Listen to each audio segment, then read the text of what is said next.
আজকের বিষয়বস্তু হচ্ছে border cross bike. Border cross bike কেনা যাবে কি না এই বিষয় নিয়ে আজকে কথা বলবো। তার আগে কিছু কথা বলি। বর্ডার ক্রস বাইক আর হচ্ছে কাস্টম বাইক, কোনটার কাজ কি? কাস্টম বাইক হচ্ছে আপনার ইন্ডিয়াতে কোনো লোক আছে, সেই লোকগুলো কোনো চোরাই পথে বা চোরাই মাধ্যমে যে গাড়িগুলো বাংলাদেশে পাঠায়, সেই গাড়ি হচ্ছে কাস্টম। এক কথায় ইন্ডিয়া থেকে যেগুলো ভ্যাট ট্যাক্স ছাড়া আসে সেগুলো হচ্ছে কাস্টম বাইক। আর এই বাইকগুলো আপনি কোনো সময় বাংলাদেশের কোনো রুটে চালাইতে পারবেন না, কারণ এর কোনো কাগজ হয় না। কাস্টম বাইক আর বর্ডার ক্রস বাইক একই কথা, এর কোনো কাগজপাতি হয় না। এই বর্ডার ক্রস বাইকগুলো সাধারণত আপনার ব্যবহার হয় ক্রাইমে। বাংলাদেশে বিভিন্ন জায়গায় এই ক্রাইমগুলোর সাথে যারা সংযুক্ত থাকে এই বাইকগুলো তারা ব্যবহার করে। এই বাইক কিনলেন মানে নিজের গলায় নিজে ফাঁসি দিলেন। কখনোই এই বাইকগুলো কিনতে যাবেন না। কিনলে পরেই আপনার বিভিন্ন ধরনের মামলা হইতে পারে, যেমন দেখা যাচ্ছে মার্ডারের মামলাও হইতে পারে।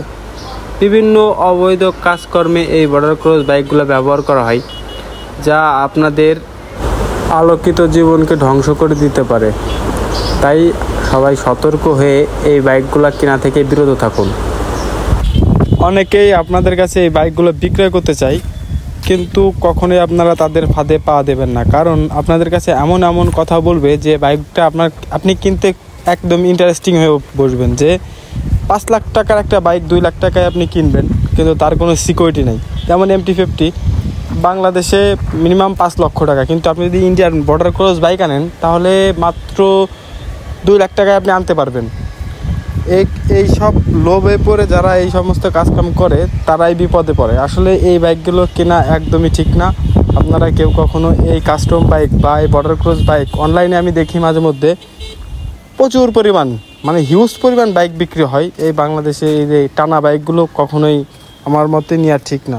নিলে আপনি যে কোনো সময় যে কোনো বিপদ আপদে পড়তে পারেন।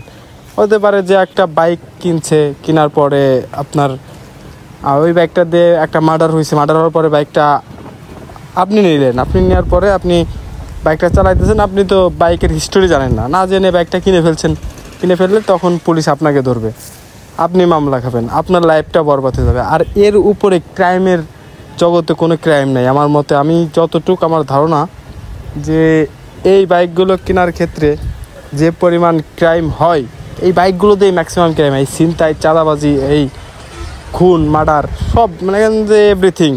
কম টাকায় বাইক খুঁজতে যান, এই কম টাকায় বাইক খোঁজাটা বাদ দিতে হবে। কম টাকায় বাইক খুঁজতে গেলে আগে গাড়িটা যাচাই বাছাই করে যে গাড়িটার অর্থনৈতিক কাগজপাতি আছে কি নাই, এগুলো জানার পরে আপনি এই বাইকটা নিতে পারেন। তাছাড়া আমি সাজেস্ট করব যে বর্ডার ক্রস, কাস্টম বাইক যে যাই বলুক, এই বাইকগুলো কেনা থেকে বিরত থাকুন। ধন্যবাদ।